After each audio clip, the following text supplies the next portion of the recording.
Good evening. Welcome to Current Affairs. Hong Kong is one of the very important cities in the world. And if you look at Hong Kong, you have the highest skyscrapers in the world, meaning large structured buildings are present in Hong Kong.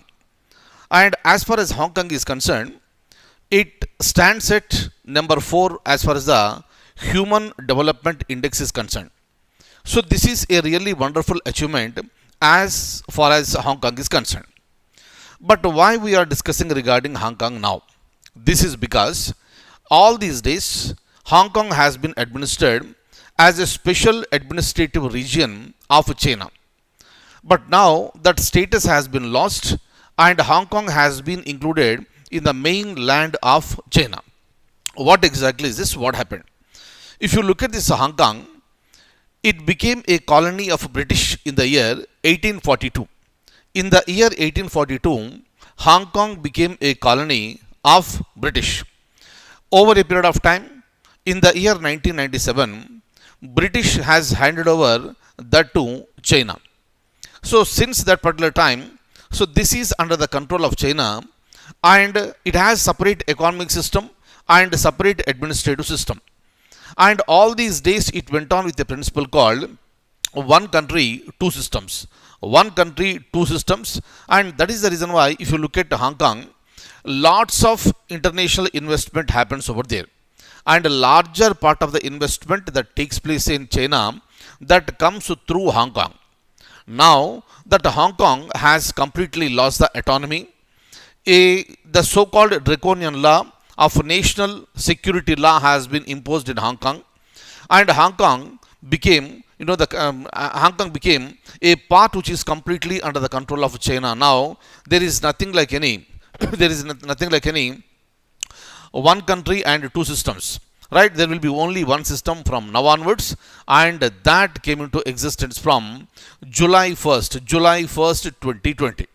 During the time, entire world has opposed the decision of China, but China went ahead and it has imposed its law in Hong Kong. Right? That is the reason why Hong Kong is very much there in the news. Please remember, when Hong Kong became a colony of British, 1842, that is important. When Hong Kong has been handed over to China, that is in 1997. Right? All these points are very important. Also remember, one country, two systems, right? And when this new law has been imposed on Hong Kong by China, answer is July 1st, 2020, right? So another important point today is the census is going to be held, meaning the census report will be released by next year, that is 2021. For this reason, the process has begun. The process has already begun, but because of the current conditions of COVID-19, the process has been delayed. But the point is that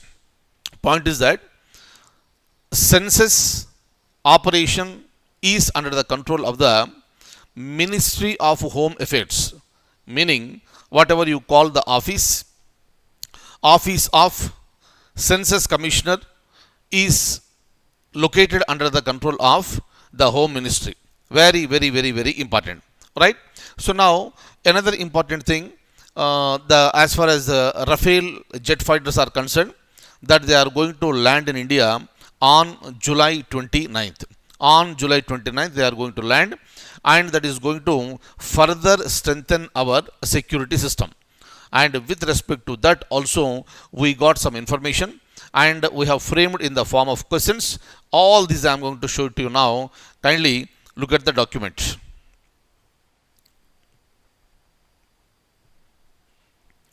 Look at this. So first one, we'll take up another point here.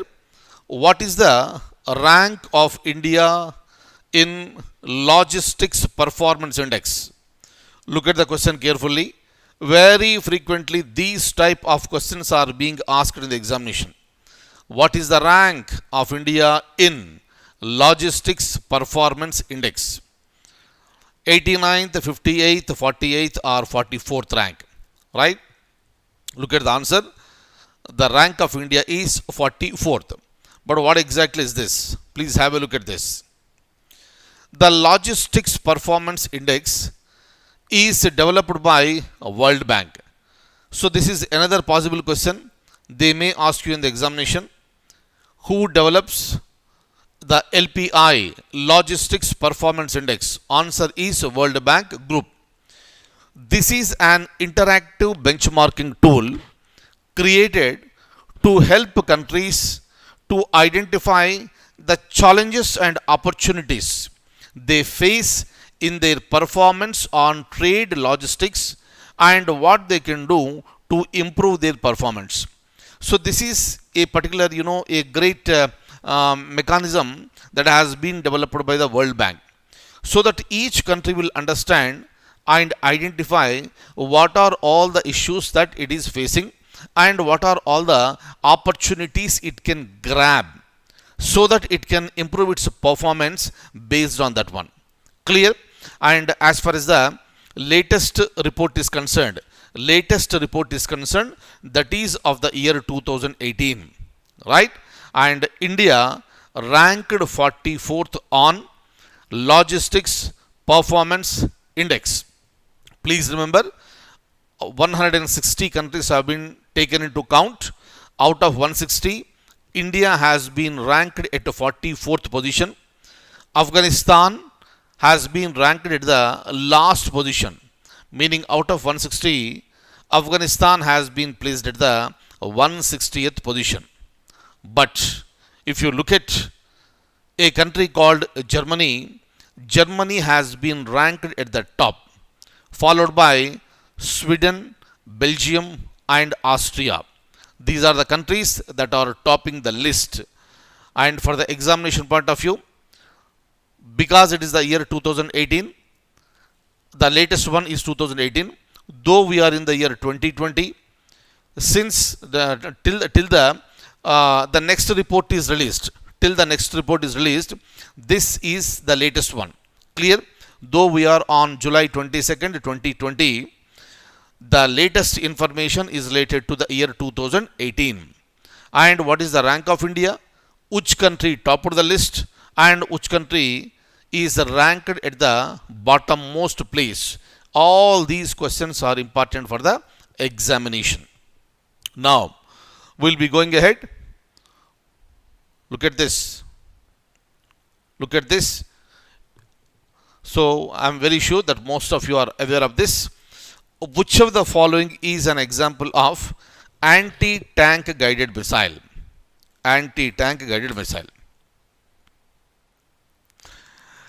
See, today, as far as our missile system is concerned, India is one of the topmost countries in the world where we got a solid missile system.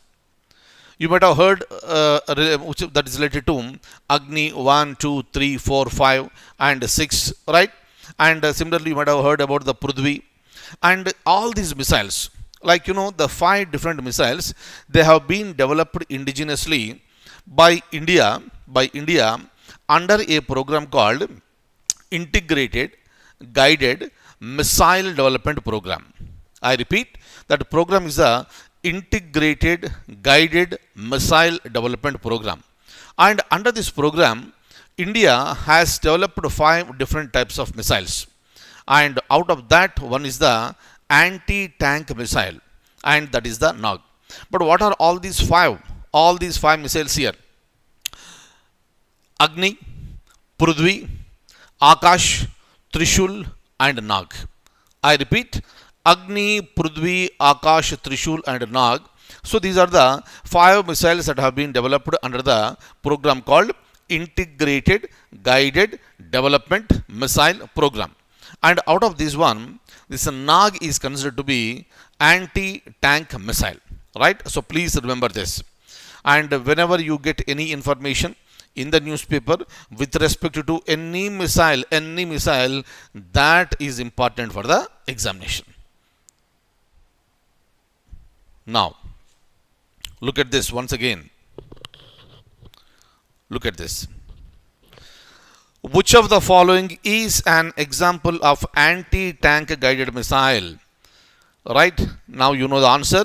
It should be option D. That is Nag.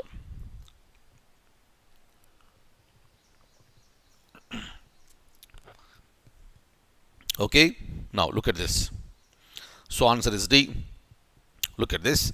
Nag was one of the first five strategic missiles planned to be developed under the Integrated Guided Missile Development Program initiated in 1980s. And the other missiles developed under the project includes Agni, Prithvi, Trishul and Akash. And all of them have been successfully developed and inducted into the armed forces. But please remember, only one thing. This is the so-called, this is Trishul. Trishul has been, this discontinued. Just remember this one. But otherwise, all the three have been successfully, inducted into the armed forces. Right? Please remember, out of all these, Trishul is no more in operation. It has been dropped in between. Right? But otherwise, Agni, Prithvi and Akash, they have been successfully developed and inducted into the armed forces. Please remember this. Very, very, very important. Okay. Now we'll be going ahead. Right. Just now we have discussed regarding this. Look at this. In which year Hong Kong was formerly a British colony and has been handed over to China? Clear? 95, 97, 99 or 2000, and you know the answer, and the answer is 1997. I repeat, 1997.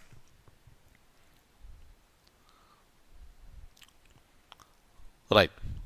It was formerly a British colony and was handed over to mainland China in 1997, becoming one of its special administrative regions, SAR.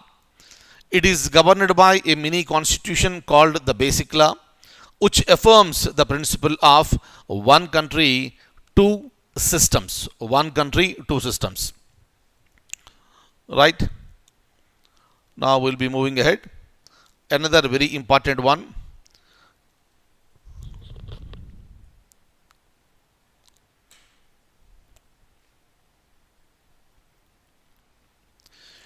The whole world needs power. Without power, nothing is going to happen.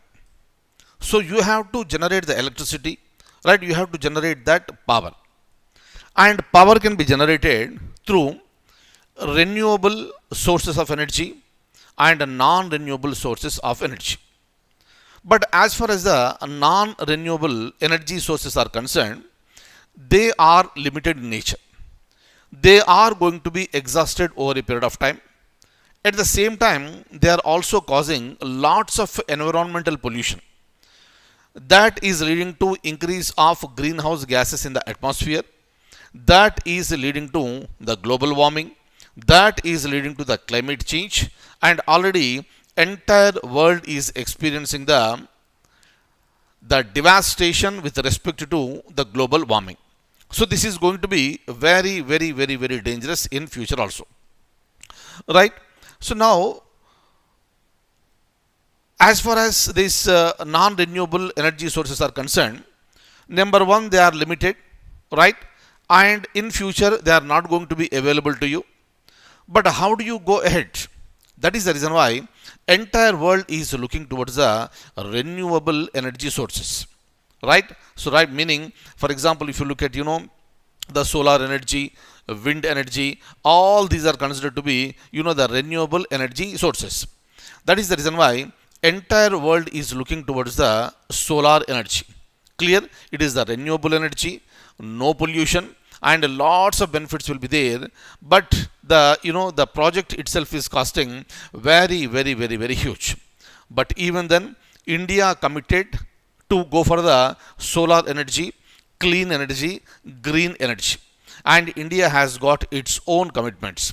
And very recently, the Prime Minister has inaugurated this is solar plant, a solar energy plant in the state of Madhya Pradesh. In the state of Madhya Pradesh, it has been inaugurated.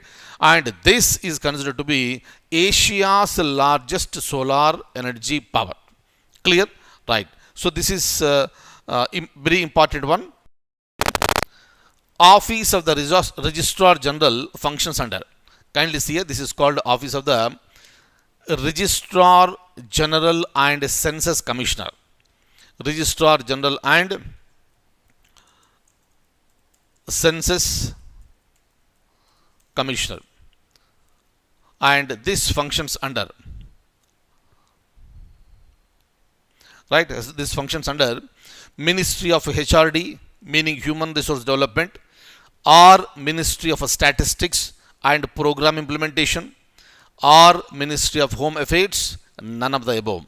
And the answer is option C, that is Ministry of Home Affairs. Please remember, the Office of Registrar General and Census Commissioner has a responsibility for conducting the census in India, and in India the census are conducted. Just let me show you the answer here. Right. Okay, so option C is the answer. So now, as far as this particular office is concerned, Registrar General and Census Commissioner, the responsibility of conducting census lies with this particular office. And this office functions under the Ministry of Home Affairs. Please remember, in India, the census are conducted once in 10 years. Clear? Once in 10 years. And we started our journey. We started our journey for the first time in the year 1872. Meaning, when the British was ruling, for the first time, a synchronized, a systematic census was conducted in the year 1872. I'm sorry. And later, starting from the year 1881, the census operation has been completely synchronized. Starting from the time, every 10 years we are conducting the census operation. And the latest census was conducted in the year 2011, and the next one will be that will be in the year 2021. And the whole responsibility lies with the Office of the Registrar General and Census Commissioner, that functions under the Ministry of Home Affairs. That's it. So that's all regarding current affairs today, and I'll see you in the next class with more and more topics. Thank you so much. Take very good care.